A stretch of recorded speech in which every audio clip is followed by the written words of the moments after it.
राम राम दोस्तों आज बहुत ही बढ़िया बरसात हो गई है। आज किसानों के भाग खुल गई है, मान के चलिए। किसान बहुत समय से इंतज़ार में थे कि एक अच्छी सी बारिश हो जाए, कि अच्छी सी बारिश हो जाए, तो वो काम आज कुदरत ने, या आप कह सकते हैं भगवान ने कर दिया। और उसी का असर है जो एकदम से धरती के चारों तरफ हरियाली हरियाली से नज़र आने लगी। मतलब बहुत ही जल्दी असर किया है इस बरसात ने। नहीं तो चारों तरफ ऐसा लग रहा था जैसे कि सूखा सूखा सा एक अलग सा माहौल बना हुआ था। तो दोस्तों, कुदरत की जो महिमा है उससे पार नहीं पाया जा सकता। देख रहे हैं आप लोग भी, किसानों के लिए तो भगवान के रूप में मतलब अवतरित हुई है बरसात। बहुत ही लंबे इंतज़ार के बाद ये बरसात हुई है।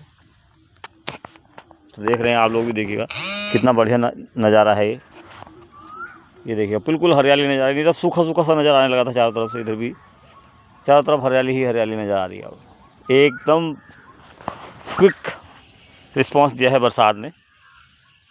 तो यही है एक कुदरत की का करिश्मा जो हाथों हाथ रिजल्ट देती है, देखने को मिलते हैं। तो कुदरत जब बात सब समस्या एक और भी आ रही है ना, जो आ रही है बरसात वगैरह, ये इस तरह की जो समस्याएं हैं क्यों आ रही हैं, इस चीज़ को भी हमें समझने की ज़रूरत है। तो मेरा तो ये मानना है कि जो हमारी ग्लोबल वार्मिंग ये बढ़ी है ना, इसकी वजह से असमान मौसम या असमान प्रकृति का जो रूप है वो हो गया है, व्यवहार जो है वो असमान हो गया है प्रकृति का, केवल और केवल ग्लोबल वार्मिंग की वजह से। अब ग्लोबल वार्मिंग क्या होती है, इस बारे में आप इंटरनेट पर बहुत कुछ जान सकते हैं। इंटरनेट का भी इस्तेमाल क्या कीजिए आप। ग्लोबल वार्मिंग से कैसे निपटा जाए, इसके बारे में भी सोचना हम लोगों को है। और ग्लोबल वार्मिंग हमारे लिए क्या क्या खतरे पैदा कर सकती है, तो ये सारी चीज़ें हमें सोचनी हैं आगे को, जिससे कि हमें बहुत सारी समस्याओं से बच सके, हम समस्याओं का सामना ना करना पड़े। तो ग्लोबल वार्मिंग से बचना है। दूसरी बात हमारे व्यवहार को थोड़ा सा इंसानियत भरा बनाना है हमें। अगर हम लोग इसी तरह से व्यवहार करते रहेंगे, इंसानियत ख़त्म कर देंगे ना, तो ये मान के चलिए कि धरती पर बहुत ज़्यादा समय तक फिर इंसान का वजूद नहीं रहेगा। इंसान की समाप्ति बहुत ही जल्दी हो जाएगी अगर हम लोगों ने व्यवहार में भी बदलाव नहीं किया तो। प्रकृति के साथ खिलवाड़ जो हम कर रहे हैं ये बहुत ही गलत हो रहा है।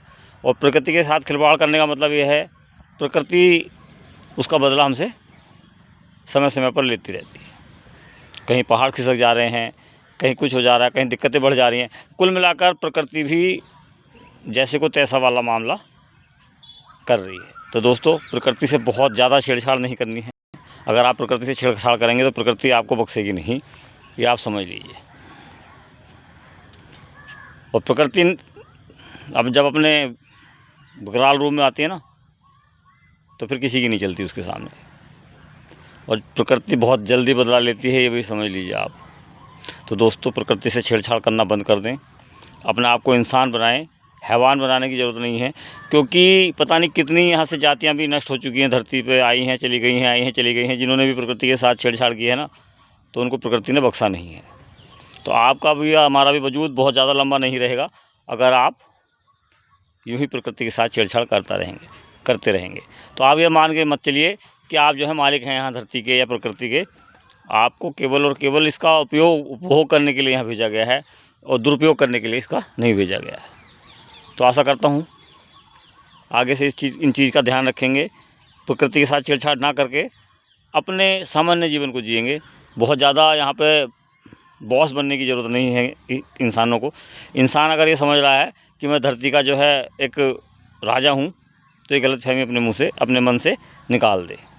ऐसा कभी भी नहीं हो सकता है, ना हुआ है, ना हो रहा है, ना होगा आगे को। तो दोस्तों, प्रकृति है, बॉस है, किंग है।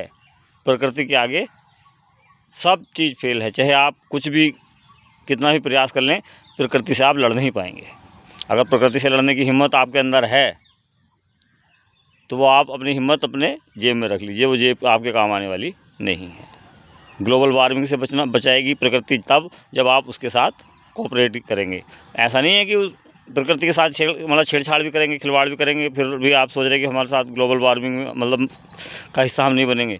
तो ऐसा नहीं होगा। ग्लोबल वार्मिंग में अगर आप फंसेंगे तो ये आपको ही नुकसान देगी। प्रकृति तो प्रकृति है, उसके साथ छेड़छाड़ की ज़रूरत नहीं है। जो छेड़छाड़ करेंगे वो फंसेंगे, और उनके साथ साथ दूसरे लोग भी जाएंगे बेचारे। तो दोस्तों, ऐसे लोगों को समझाइए जो प्रकृति के साथ छेड़छाड़ कर रहे हैं, उनके खिलाफ़ कार्रवाई कीजिए। जय राम जी की।